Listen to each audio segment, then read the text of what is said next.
Ok, primeira questão, pessoal. Ela diz o seguinte: a execução da sentença de condenação penal proferida pela Justiça Militar Estadual, estando o sentenciado custodiado em uma penitenciária federal, compete à Justiça Comum Estadual. Então, vamos aqui entender, tá? Quem foi que executou, tá? Ó, a execução da sentença de condenação penal proferida pela Justiça Militar. Então, quem proferiu a sentença? Quem proferiu a sentença foi a Justiça Militar Estadual, ok? Então, a Justiça Militar Estadual, ela proferiu a sentença, tudo bem? Só que onde é que ele está preso mesmo, hein? Onde é que ele está custodiado? Ele, atualmente, está custodiado em uma penitenciária federal. Certo? Aí vem aquela velha perguntinha.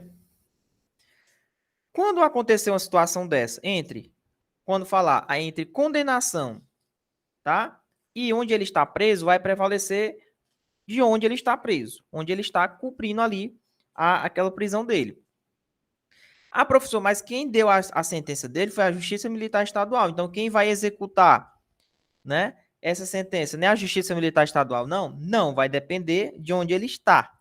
Então, nesse caso aqui, ó, como ele está na penitenciária federal e a sentença veio da Justiça Militar Estadual, então, quando ele diz que compete à Justiça Comum Estadual, está errada.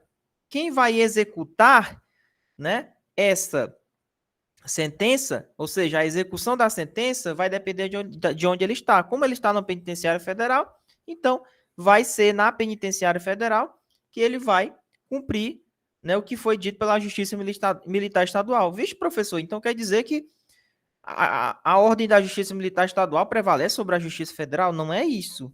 Não é isso que eu estou falando. Eu estou dizendo que a execução ela foi dada pela Justiça Militar Estadual e como ele está custodiado em uma penitenciária federal, então cabe à penitenciária federal dar cumprimento a essa execução da sentença proferida pela Justiça Militar Estadual. Então está errada, porque nesse caso aqui a execução é dada lá pela Justiça Federal, tá? Pela penitenciária federal, onde ele está, beleza? Então esse item está errado. Segunda questão. Competirá ao juiz estadual de execução penal a execução das penas impostas aos sentenciados pela Justiça Militar quando estes forem recolhidos em estabelecimentos prisionais estaduais. Certo ou errado essa questão? É o que a gente acabou de falar, a questão correta. Se ele está recolhido em um estabelecimento prisional estadual, tá certo? A execução da pena vai ser de quem? Do juiz estadual. É isso que eu estou falando. Quando cair questões desse tipo, tudo vai depender de onde ele está cumprindo a pena. Beleza? Então, como ele está recolhido em um estabelecimento prisional estadual, mas ele foi sentenciado pela Justiça Militar, não importa. Não é porque ele é sentenciado pela Justiça Militar que vai ser a Justiça Militar que vai executar, não. Se ele está recolhido já de primeira em um estabelecimento prisional estadual, é aquele estabelecimento prisional estadual que vai cumprir a sentença lá dada pela Justiça Militar. Beleza? Próxima questão.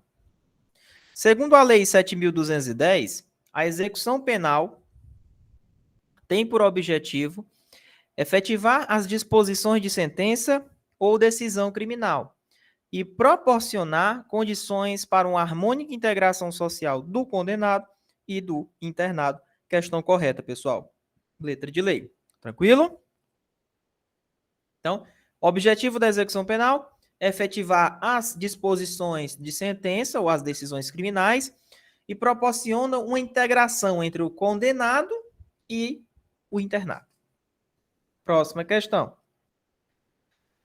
A autoridade administrativa, no caso aqui, né, o diretor do presídio, por exemplo, poderá decretar o isolamento preventivo do faltoso pelo prazo de até 10 dias. Professor, quer dizer que o diretor da penitenciária ele pode decretar um isolamento preventivo do preso? Pode. Ele cometeu uma falta, por exemplo. O diretor ele pode decretar que aquele preso seja isolado. Qual é o prazo, professor? Até 10 dias. A inclusão do preso no regime disciplinar diferenciado, que é o famoso RDD,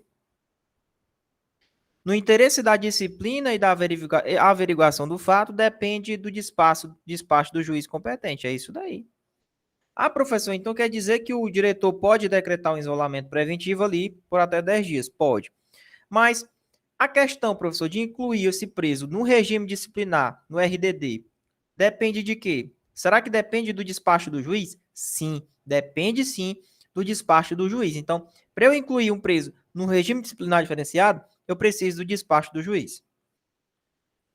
Próxima questão.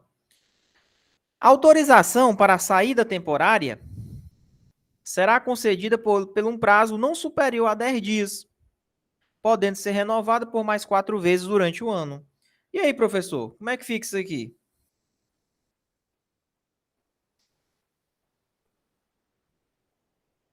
Isso, Yarno. Nessa questão aqui que você colocou, ó, a requerimento do diretor e mediante despacho do juiz, perfeitamente. Mas vamos aqui na quinta questão, pessoal, para a gente poder adiantar o conteúdo, porque são muitas questões, né?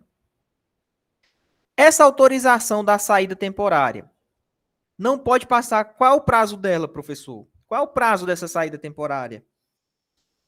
Autorização para a saída temporária será concedida por um prazo não superior a quantos dias? Será que é 10 dias, professor? Não. 7 dias. Tudo bem? Pode ser que uma questão dessa caia na prova? Com certeza. Como vocês estão fazendo concurso para a Polícia Penal, então é claro que vocês têm que estar ciente diante dessa situação, sabendo desse conceito aqui. A questão da saída temporária. Prazo não superior a 7 dias. Professor, pode ser renovada essa saída temporária do rapaz? A gente pode renovar? Se pode, se sim, por quanto tempo? Pode, pessoal, pode renovar sim por mais 4 vezes durante o ano. Então, 7 dias a saída temporária, olha lá. E eu posso renovar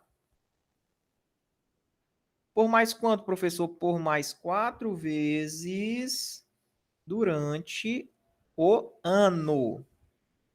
Beleza? Então, é só anotar aí, ó. Questãozinha de prova. 7 dias, renovar por mais 4 vezes durante um ano. É isso aí. Intervalo de 45 dias entre as saídas. Beleza? Intervalo de 45 dias entre as saídas durante essas vezes que você pode sair na temporária. Então, é muito importante você colocar aqui a questão dos intervalos. Né? Como o nosso amigo aí, Iarno, colocou. Ó. Professor, como é que fica a questão dos intervalos? 45 dias. Beleza? 45 dias aí para eu poder de uma saída para a outra. Só que quantas vezes ao ano? 4 vezes. Vamos lá? Deve ser viabilizado ao titular de dados genéticos o acesso aos seus dados constantes nos bancos de perfis genéticos. Né? O cara que comete, por exemplo, um crime hediondo, né? Aquele cara que comete um crime doloso, grave, né? Ele é sujeito ao quê? Para a identificação do perfil genético, né? E aí, professor, será que eu, preso, tenho direito? Eu sou o titular dos dados genéticos, certo? Será que eu posso ter acesso aos dados, ao banco de dados com aqueles perfis genéticos da minha parte? Bem também com uma parte da documentação de toda a cadeia de custódia que aquele meu perfil genético passou, tá? De maneira que eu possa revelar isso e combinar isso com o meu advogado para eu poder me defender? Com certeza, isso é um direito previsto aí do titular dos dados genéticos, tá? É recolhido ali quando o cara comete uma prisão grave, por exemplo, crime grave, crime doloso, crime hediondo, recolhido o perfil genético dele, né? Agora ele tem acesso a esses perfis genéticos para ele poder se defender. É isso que a lei fala, tá? De forma que ele possa aí ser contraditado pela defesa. Beleza? Bem tranquilo, né? Vamos lá, próxima questão. A prática de um fato previsto como crime doloso constitui falta grave. E quando ocasionar subversão à ordem ou à disciplina interna, sujeitará o preso provisório ou preso condenado, nacional ou estrangeiro, sem prejuízo da sanção penal, ao RDD, que tem como uma de suas características a fiscalização do conteúdo da correspondência. E aí, pessoal, certo ou errado essa questão? Questão corretíssima. Professor, se eu pratico um crime doloso dentro da penitenciária, então eu estou lá preso, né? Se eu pratico um crime doloso, como assim, meus amigos? Crime doloso, meu amigo, crime doloso é quando você tem a intenção de praticar aquele crime. Aí você pratica um crime doloso dentro da penitenciária. Constitui o quê, professor? Falta grave. Então, constitui uma falta grave. Falta grave. Professor, lembrando, quando ocasiona o quê? Uma loucura, uma subversão da ordem da disciplina, toca o zaralho dentro da cadeia.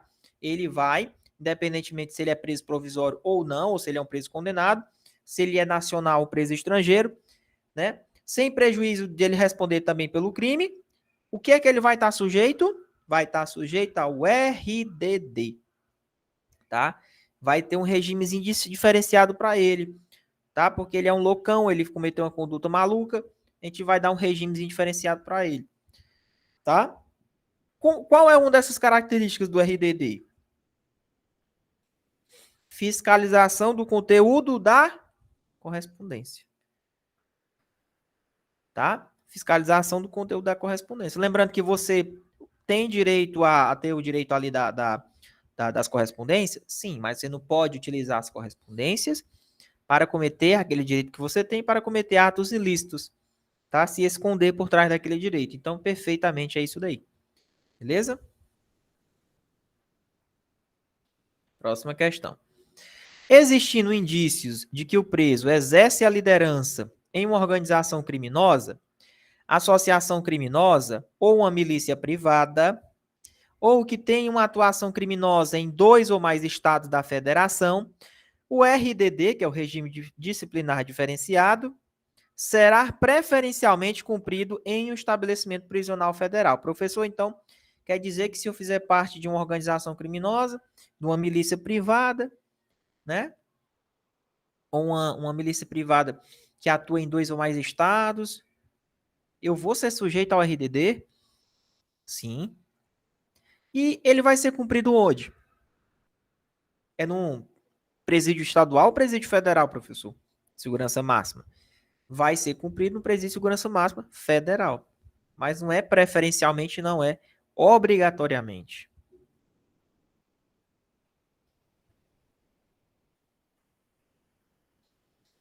Ah, professor, entendi. Então tá errado nessa questão? Com certeza. Cuidado com essa palavra preferencialmente, pessoal. Quando ele exerce essa liderança dessas organizações, ele vai cumprir o RDD, mas é no presídio federal, mas não é preferencialmente, é obrigatoriamente, tá? Próxima questão. Constitui falta grave a recusa do condenado em submeter-se ao procedimento da identificação do perfil. Lembra quando eu falei que o preso, quando ele comete, por exemplo, a crimes dolosos contra a vida, grave ameaça, com crime hediondo, ele vai ser submetido à identificação do perfil genético? Vai. E se ele se recusar? Bom, se ele se recusa, meus amigos, se ele vai se recusar, o que é que vai acontecer?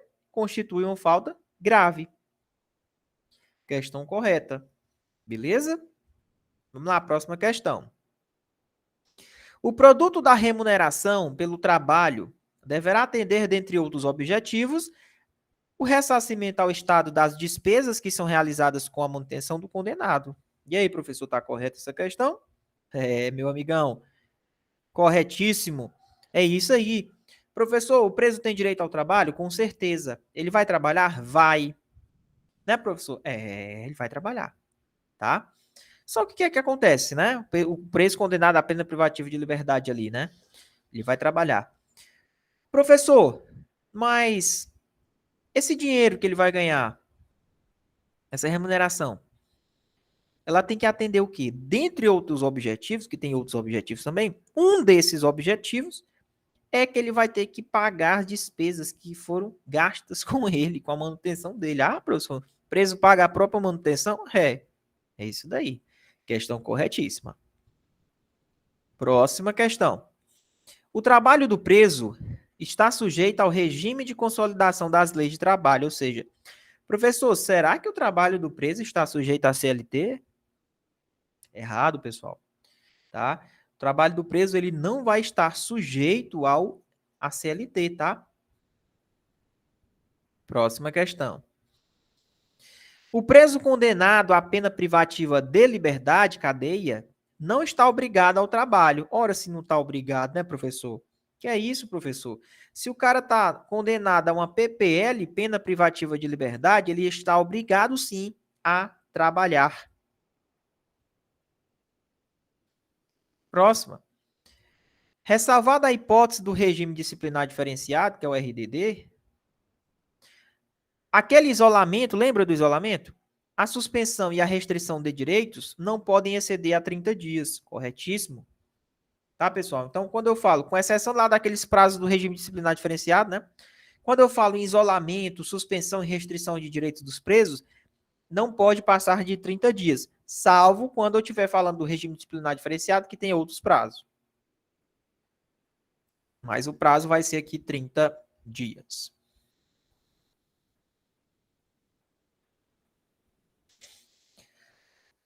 O trabalho do preso será remunerado mediante prévia tabela, não podendo ser inferior em relação ao salário mínimo a 3/4. Certo ou errado, professor? A gente já viu que o preso ele vai trabalhar e tem direito à remuneração. Tem uma tabela que vai prever o que ele vai ganhar. Agora, o que ele vai ganhar não pode ser inferior, tá? Em relação ao salário mínimo a 3/4 do salário mínimo. Não pode ser menos do que isso aí. Então, questãozinha corretíssima. Fiquem atentos ao prazo de 3/4, tá? Então, não podendo ser inferior em relação ao salário mínimo a 3/4. Cuidado que ele pode trocar esse número de 3/4 por 1/3, por metade. Então, fiquem espertos, é 3/4. Próxima. O condenado que cumpre a pena em regime fechado ou semiaberto poderá remir por trabalho ou por estudo parte do tempo de execução da pena. E aí, professor, correta essa questão? O cara está cumprindo pena em regime fechado ou semiaberto. Ele pode remir. O que é remir, professor? Remir, você vai descontar seus dias de prisão. Você vai fazer alguma coisa para diminuir os seus dias de prisão. Lá na LEP, ele fala que você pode remir os seus tempos, o seu tempo de prisão, ou quando você está trabalhando, ou quando você está estudando. Tá? Então, questãozinha perfeita, é isso daí. Então, se está no regime fechado ou no semiaberto, você poderá diminuir, né, o seu tempo ali trabalhando ou por estudo. Tá? Professor, quantas horas? Quantas horas para diminuir um dia na pena? Quando eu falo de estudo, alguém sabe? Então, quantas horas para diminuir aí um dia na pena, professor? 12 horas. 12 horas, tá? Você pode pegar essas 12 aqui e dividir por 3 dias, ó. Você pode, por exemplo, trabalhar e você pode estudar no mesmo dia. Então, por exemplo, você trabalha 3 dias, porque é o seguinte, ó. Você diminui um dia a cada 3 dias de trabalho, confere? Confere? Se eu pegar cada dia desse, ó, incluir 4 horas a mais, ou seja, 4 horas aqui, 4 horas aqui, 4 horas aqui, ó. Em 3 dias, em vez de eu diminuir um, eu diminuo 2 dias logo, tá? Ou seja, eu dobro a meta. Por quê? Porque você pode trabalhar e estudar no mesmo dia para poder aí diminuir 2 dias, em vez de um, tá? Então, pode haver essa subdivisão. Você pega 12 horas, divide, coloca 4 horas em cada dia desse trabalhado. Então, você trabalha e estuda no mesmo dia. Beleza? Então, é perfeito. Então, você pode diminuir o seu tempo tanto trabalhando quanto estudando. Lembrando que existem também, você pode diminuir a sua pena também por leitura, né? De livros. Vocês já conseguiram ver isso daí? Questão da leitura, quantidade de livros que você lê. Então, é possível sim você remir a pena pela questão da leitura, beleza? De livros também, tá? Então, essa questão está correta. Vamos lá. A prestação de trabalho externo. O que é trabalho externo? Você vai trabalhar fora da penitenciária. A ser autorizada pela direção do estabelecimento, depende de aptidão, disciplina e responsabilidade, além dele ter cumprido 1/6 da pena. Correto. Professor, e aí, o preso privado de liberdade, ele pode trabalhar externamente? Pode. É autorizado por quem? Pelo juiz? Não. O próprio diretor do estabelecimento autoriza. Só que vai depender se ele tem aptidão, se ele tem a disciplina para eu poder liberar ele, né? Além dele ter cumprido o mínimo 1/6 da pena. Beleza? 1/6 da pena. Perfeito? Vamos lá, questão 17. Mas vocês estão afiados, viu? Vocês estão bem afiados aí, pelo que eu estou percebendo na parte de LEP. Vocês chegaram a assistir aquele meu vídeo, pessoal, que tem no YouTube, parte 1, parte 2.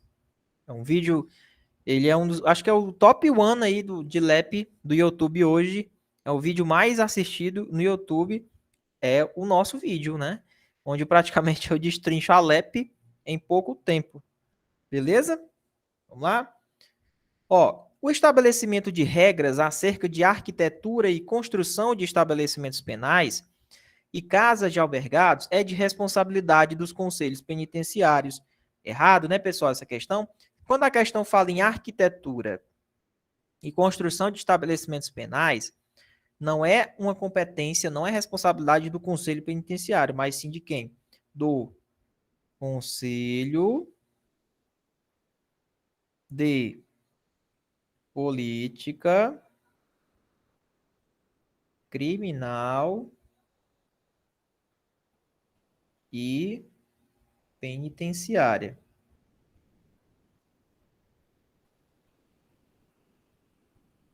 Beleza? Ah, professor, não é do Conselho Penitenciário, não. Quando eu falo regras de arquiteturas, né, e construção de estabelecimentos penais, né, e casas de albergados, a responsabilidade não é dos conselhos penitenciários, e sim do Conselho de Política Criminal e Penitenciária. Então tá aí, ó. Para quem ainda não conseguiu ver o que eu escrevi, eu já coloquei aqui bem facinho para vocês, ó, para facilitar a vida de vocês. Então esse carinha aqui, ele é o responsável por regras de arquitetura e construção de estabelecimentos penais, tá? Não é o Conselho Penitenciário, e sim o Conselho Nacional de Política Criminal e Penitenciária. Novamente, Conselho Nacional de Política Criminal e Penitenciária. Próxima questão.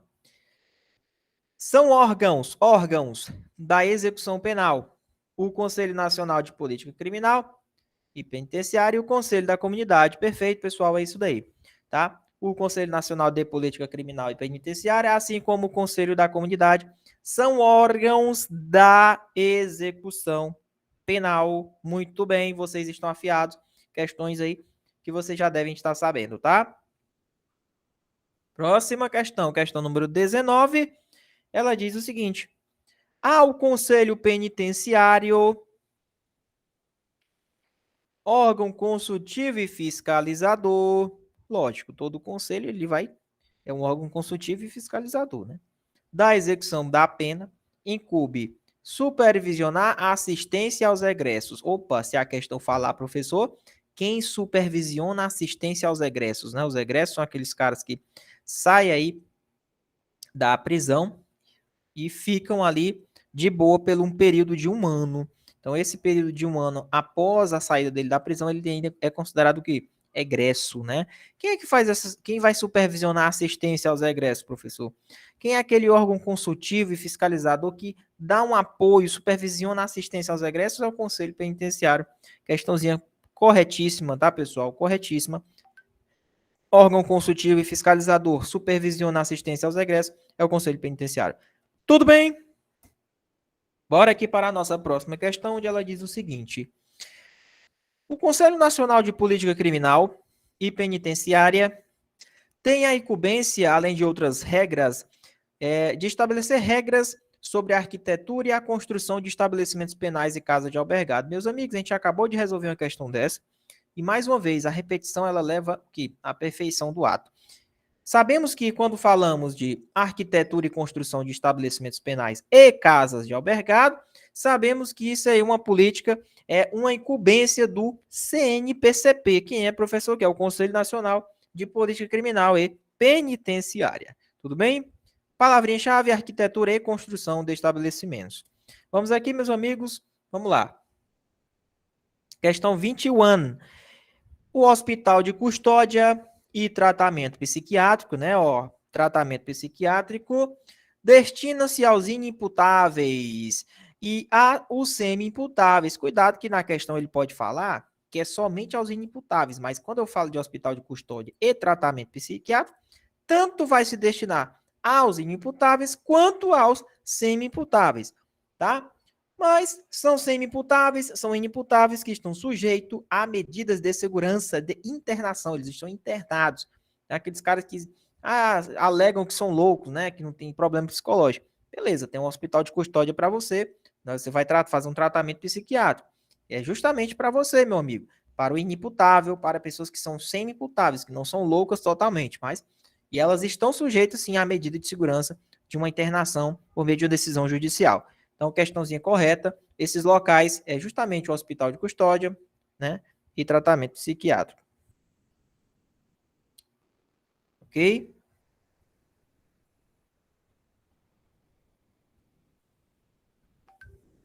É. Questãozinha tá corretíssima, pessoal. É isso aí, o hospital de custódia e tratamento psiquiátrico destina-se aos inimputáveis e aos semi-imputáveis sujeitos à medida de segurança de internação.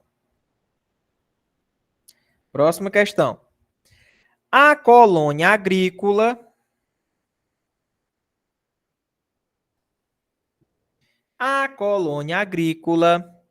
olha aí, industrial ou similar, destina-se ao cumprimento da pena em regime semiaberto e aberto. Professor, vamos lá. A penitenciária é por regime fechado.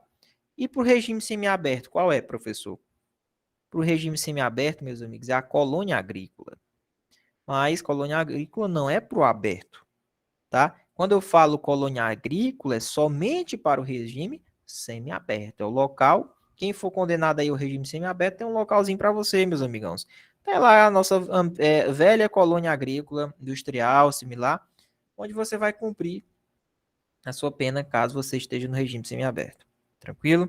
Então, questãozinha errada, beleza? Não esqueça o erro dela, porque dizer que é aplicado no aberto e não é. A colônia agrícola é para o cumprimento de pena em regime semiaberto. Beleza? Vamos aqui a uma próxima questão, onde ele diz o seguinte, a questão 23. A pena privativa de liberdade, PPL, né, que eu costumo chamar, será executada em forma progressiva, ou seja, com transferência de um regime menos rigoroso, né, a ser determinado pelo juiz. Então, você começa com regime rigoroso e vai progredindo, descendo para um regime menos rigoroso. Quando o preso tiver cumprido ao menos 70% da pena, 70% da pena, se ele tiver cometido, aliás, se ele for reincidente em crime hediondo ou equiparado com resultado de morte, proibido o livramento condicional. Meus amigos, eu presto atenção. Ó, qual a porcentagem para que o cara, por exemplo, tenha uma progressão de regime caso ele cometa um crime hediondo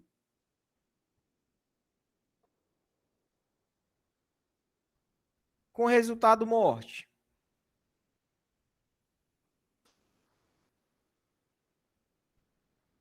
Crime hediondo com resultado morte. Do jeito que está aqui, 50%.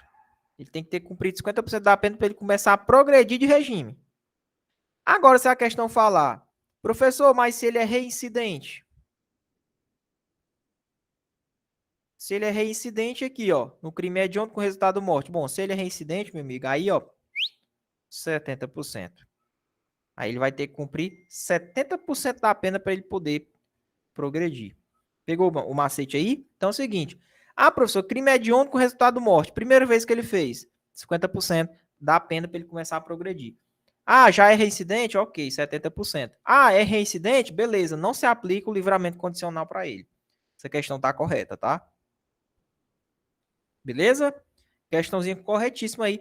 Pode ser que caia uma questão dessa na prova, professor? Com certeza. Nada impede. Eu escolhi aqui dentre algumas lá da lei e pode ser que eu acerte aqui na probabilidade, vai que cai essa questão. Então, às vezes é bom você resolver a questão amarrando algumas, entendeu? Para você fotografar aquela imagem e não esquecer mais, tá bom? Então, não erre uma questão dessa da parte da progressão, que é quase certeza na sua prova. Lembrando que, se ele é reincidente em crime hediondo, ou com resultado morte, não pode dar o livramento condicional para ele. Vamos lá, próxima questão. A pena privativa de liberdade será executada em forma progressiva com a transferência do regime menos rigoroso a ser determinado por quem? Pelo juiz. Quando? Se ele cumprir ao menos 50% da pena, se ele for condenado por qual crime? Pela prática do crime de milícia privada. Ah, professor, ele foi condenado pela prática de milícia. Milícia privada, né? Milícia privada, show de bola. Agora vem a perguntinha para vocês. Quanto tempo ele tem que cumprir, puxar a cadeia para poder progredir, caso ele esteja condenado pela milícia privada aí? Crime de constituição de milícia. 50%. 50%. Beleza? Questão corretíssima aí. Tranquilo? Então, é só gravar esses prazos aí que pode ser que uma questão dessa papoque na prova de vocês e vocês vão só lembrar dessa nossa aula de hoje aí. Beleza? Arrocha o 9, vamos para a questão 25, ele diz o seguinte: não se admitirá o recolhimento do beneficiário do regime aberto em residência particular, quando se tratar de um condenado maior de 70 anos e condenado a gestante. Quer dizer, pessoal, que a pessoa que é maior de 70 anos, né, e ela é gestante, e eles foram condenados, eles não podem cumprir a pena em casa? Não pode cumprir a pena na sua residência particular? É errado, meu amigo. Os dois podem, tá? O cara maior que 70 anos, ela é gestante, é admitido, pessoal, no caso, né, do beneficiário de regime aberto, o cumprimento dessa pena em residência particular. Eles podem sim, tá? Maior que 70, e se ela for gestante, por exemplo. Vamos lá. Questão 26. Nos termos da Lei 10.826, tá? Agora a gente encerrou as questões de LEP, agora a gente vai entrar nas questões de Estatuto de Desarmamento aqui, tá?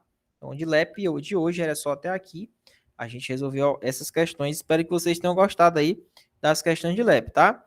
Agora vamos entrar aqui em algumas questões da parte do Estatuto do Desarmamento. Vamos lá. Nos termos da Lei 10.826, quem favorece a entrada ou a saída do território nacional a qualquer título de uma arma de fogo, do acessório da sua munição, sem autorização da autoridade competente, comete o crime de tráfico internacional de arma de fogo. Ora, meu amigo, está corretíssimo. Então, se eu estou entrando com armas, munições ou acessórios para dentro do país, né? Se eu estou entrando com armas para dentro do país, não necessariamente arma, pode ser arma, acessório ou munição, ou ele está favorecendo a entrada, é lógico que ele vai responder pelo crime de tráfico internacional de arma de fogo. Beleza? Questãozinha corretíssima. Beleza?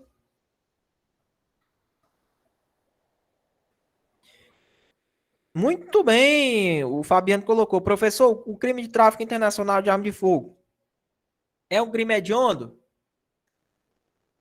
Quando eu trabalho com armas, Estatuto de Desarmamento, ó, nós temos o porte, nós temos o comércio e nós temos o tráfico internacional. Agora é o porte de arma de fogo de uso proibido, né? Na verdade, é proibido. Ó, pessoal, olha que interessante. Ó, o porte de arma de fogo de uso proibido, comércio ilegal de arma de fogo e o tráfico internacional de arma de fogo, os três aqui, os três são o quê? Hediondos. Tá? Os três são o quê? Hediondos. Beleza? São hediondos, ou seja, são inafiançáveis. Tranquilo? Beleza, Rebeca? Então, eles aí, ó, como eles são hediondos, então, são inafiançáveis. Vamos lá? Próxima questão. São tipos penais previstos. Opa, o restrito não é mais, tá, Yarno? Quando eu falo de porte, só o proibido. O porte é só o proibido. É o porte de arma de uso proibido, que é uma qualificadora, né? O comércio ilegal e o tráfico internacional de arma de fogo. São tipos penais previstos na Lei 10.826. Deixar de observar as cautelas necessárias para impedir que o menor de 18 anos ou pessoa portadora de deficiência mental se apodere de arma de fogo que esteja sobre a sua posse ou que esteja sobre a sua propriedade. Cuidado quando vocês virarem policiais para não acontecer isso, tá, pessoal? Então, cara, isso aqui é um crime culposo, né? Na forma culposa. O que é que acontece? Por uma negligência sua, você deixa a arma no local onde o seu filho ele vai tomar posse daquela arma. Quem? O menor de 18 anos, tá? O menor de 18 anos. Então, lembrando, é um crime que é sujeito à pena de detenção, né? Ele tá lá no artigo, se eu não me engano, é o artigo 13, salvo me engano, não deixa eu errar, mas é o artigo 13 do Estatuto do Desarmamento, tá? Então, é o crime de omissão de cautela. Quando eu falo de Estatuto do Desarmamento, só tem dois tipos de crimes que são sujeitos à detenção. Quais são esses dois? Justamente esse, que é a omissão de cautela, e a posse ilegal de arma de fogo de uso permitido. Todos os outros são sujeitos à pena de reclusão. Somente esses dois que eu falei, que é a posse ilegal de uso permitido e a omissão de cautela. Eles são sujeitos à detenção. Todos os outros são sujeitos à reclusão. Lembrando que é um crime culposo esse daqui, tá? Essa omissão de cautela. Próxima questão. A posse é intramuros, né? Irregular de arma de fogo de uso permitido e o porte ilegal de arma de fogo de uso permitido são crimes que apresentam as mesmas penas, tanto que constitui o mesmo tipo penal. É erradíssimo. Ora, mas olha, pessoal, como é interessante, ó. Quando eu falo posse, é o artigo o quê? 12. Sujeito à pena de quê, professor? De detenção, ó. Se eu falar porte, tá lá no artigo 14, porte ilegal de arma de fogo de uso permitido, ele aqui é sujeito à pena de reclusão. Então, são penas diferentes. Ok? Questão errada. Próxima questão, 29. Em relação ao Estatuto de Desarmamento, Lei 10.826 de 2003, é correto afirmar que a conduta de portar arma de brinquedo configura conduta atípica. Quando eu falo arma de brinquedo, pode ser um simulacro, né, de arma capaz de atemorizar uma outra pessoa. E aí, professor, ora, é correto afirmar que se ele estiver portando arma de brinquedo, é uma conduta atípica? Com certeza é, pessoal. Quando eu falo de Estatuto de Desarmamento, ele trabalha com arma de fogo. Arma de fogo. Então, para efeito de Estatuto de Desarmamento, tá? Se eu estou portando arma de brinquedo, configura uma conduta atípica, ou seja, não é crime. Ok? Questão 30. A utilização de arma de fogo de uso proibido constitui a qualificadora do artigo 16. Correto. Inclusive, é o quê? É hediondo. Beleza? Inclusive, é hediondo. Então, se eu utilizar arma de fogo de uso proibido, pessoal, lembrando que essa utilização de arma de fogo de uso proibido é uma qualificadora do artigo 16. Porque o artigo 16 ele fala do porte de arma de legal de uso restrito, né? Perfeito? Só que é uma qualificadora desse artigo, tá? É uma qualificadora desse artigo. Então, além disso, é também um crime hediondo. É o único que é quando eu falo de porte. Próxima questão, 31. Portar acessório de uso proibido ou restrito sem autorização não caracteriza crime. Pessoal, tá errado. Para caracterizar o crime, pode ser a arma, pode ser o acessório da arma, ou pode ser o que? A munição referente ao calibre da arma. Para poder caracterizar o crime. Não é necessariamente só a arma. Beleza? Erradíssima a questão. 32. O porte de arma de fogo sem autorização, mesmo que danificada, caracteriza crime de porte ilegal. Errado, né, pessoal? Ora, eu estou portando arma de fogo, não tem autorização para portar. A arma está danificada. Não tem potencialidade lesiva. Perícia já disse, ó, não tem potencialidade lesiva. Vai caracterizar o crime de porte ilegal de arma, pessoal? Não vai. Porque o porte ilegal está relacionado com o quê? Com arma de fogo. Beleza? Está em pleno funcionamento. Então não vai caracterizar. Ela está danificada, ela não serve, não é, né? Está relacionado dentro do crime impossível, né? O meio que vai ser empregado, né? Ele é o quê? Ele é ineficaz. Beleza? Então tá erradíssimo aí. Então não vai caracterizar o crime de porte ilegal de arma de fogo aí, tá? Não caracteriza. Se ela tiver danificada, não, porque não tem potencialidade lesiva. Próximo.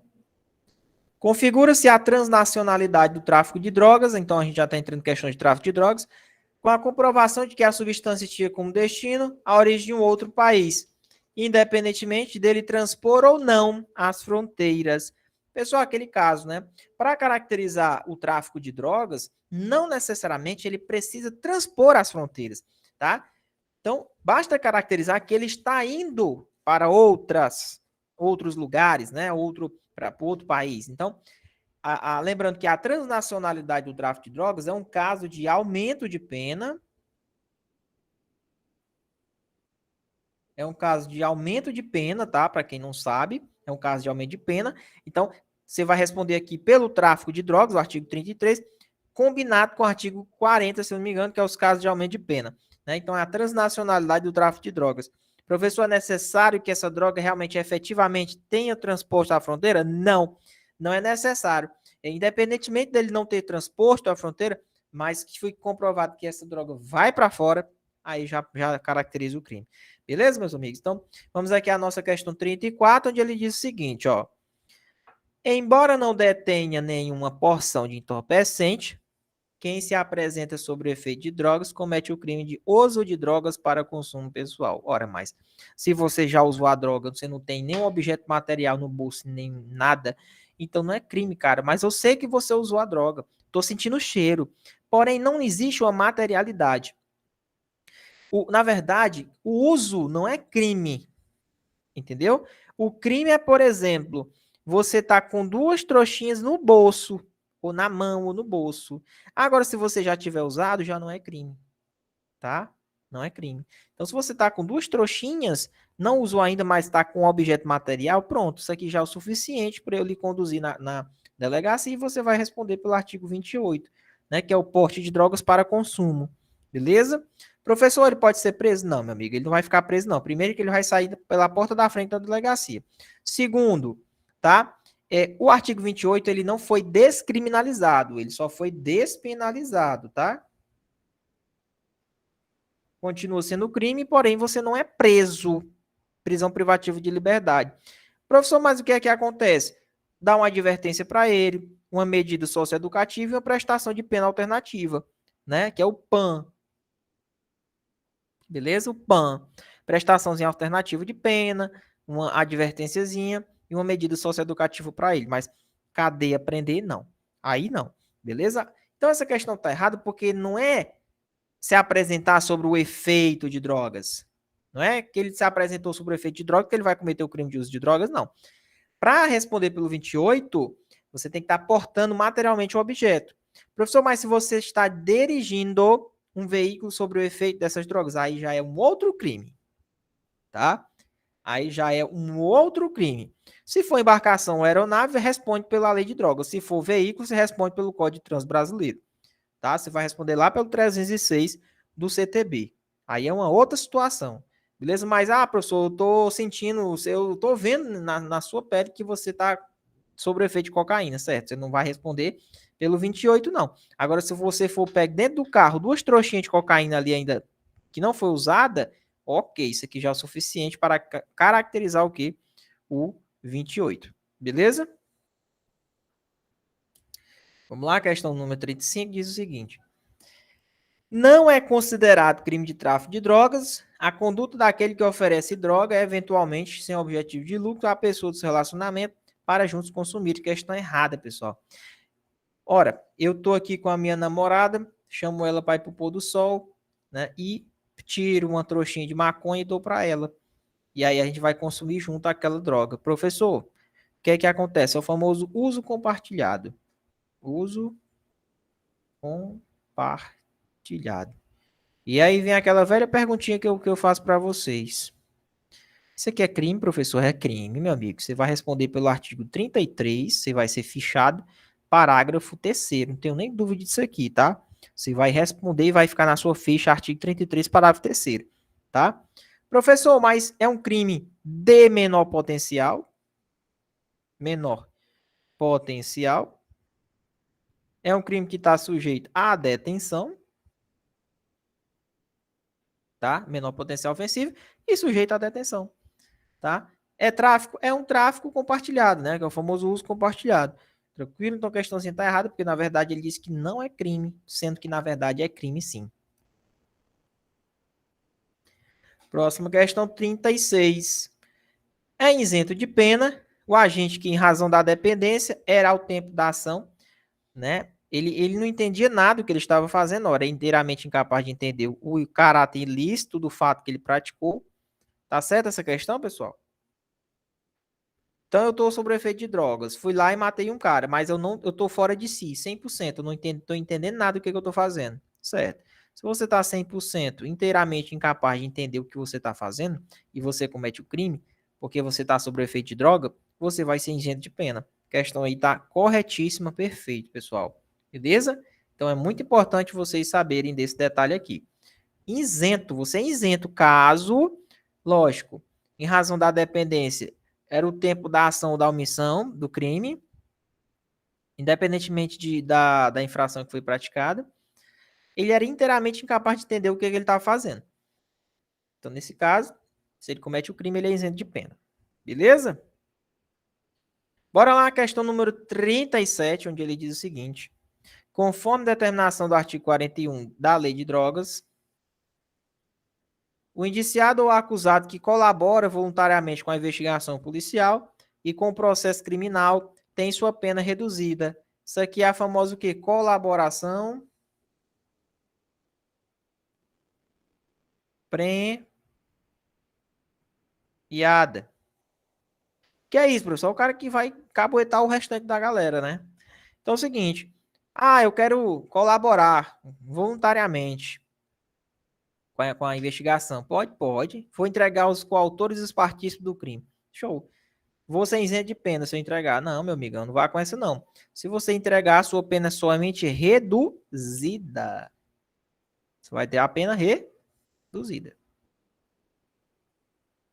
Aliás, errado não, tá correto, né, pessoal? A questão corretíssima. Realmente vai ter a pena reduzida de 1/3 a 2/3. Colaboração premiada. Bora lá, a próxima questão, no 38, diz o seguinte. Ah, professor, a divergência na interpretação da lei ou na avaliação de fatos e provas não configura abuso de autoridade. Então, aqui está falando da lei de abuso, tá? E o que é que ele colocou aqui, professor? As divergências na interpretação da lei. Então, vamos supor que um tribunal aqui, tribunal A, e um tribunal B, né? Tem pensadores diferentes, porém, um pensou de uma forma e o outro pensou de uma outra forma. Então, o tribunal A, por exemplo, julgou que ele cometeu o crime, e aí o tribunal B disse que ele não cometeu o crime. Ah, professor, essa foi uma divergência de interpretação. Essas divergências entre os tribunais caracteriza abuso de autoridade por parte do primeiro juiz que deu? Não. É isso que ele está querendo dizer. Ó. Essas divergências na interpretação, pessoal, elas não podem ser configuradas como crime de abuso de autoridade. Muito importante esse detalhe das divergências, tá? Próxima questão. Professor, quando eu cometo um crime de abuso de autoridade, eu posso perder o cargo? Pode. Porém, essa perda do cargo, ela está condicionada ao quê? Uma reincidência. Você tem que ser reincidente em crimes de abuso de autoridade para que você perda o cargo, tá? Então, ó, está condicionado à ocorrência de reincidência em crime de abuso de autoridade e não é automática, perfeito. Então, essa perda não é automática, ela tem que ter o seu quê? Declarada motivadamente na sentença. Então, cuidado com isso daqui. A perda do cargo, ela é condicionada à reincidência. Questão 40. Qualquer agente público, ainda que não seja servidor e não perceba remuneração, pode ser sujeito ativo do crime de abuso de autoridade. Então, questãozinha correta. Qualquer agente, pessoal, quem comete crime de abuso de autoridade são os agentes públicos. Não interessa se ele recebe dinheiro, não interessa se ele está só ali temporariamente. Basta estar prestando serviço público. Né? Qualquer, o conceito é amplo. Se ele está prestando serviço público, se ele é um agente público, ele vai estar sujeito às leis dos crimes de abuso de autoridade, independentemente dele receber ou não remuneração. Lembrando, professor, existe crime culposo no abuso de autoridade? Perguntinha, existe crime culposo na lei de abuso de autoridade, professor? Não existe, tá? Quando você comete um crime de abuso de autoridade, só é aceito somente na forma dolosa. Somente na forma dolosa, beleza? Então é realmente qualquer agente público, tá? Até mesmo os membros do Ministério Público, membros do Judiciário, também podem responder pelo crime de abuso de autoridade. Pessoal, encerramos a nossa aula de hoje. Resolvemos aí 40 questões. E eu queria saber de vocês como se foi bem produtivo, não foi uma aula chata. Eu encerrei praticamente antes do tempo, né? Uma aula bem bacana e muito produtiva, tá? Pode interromper a gravação. Muito produtiva. Gostei.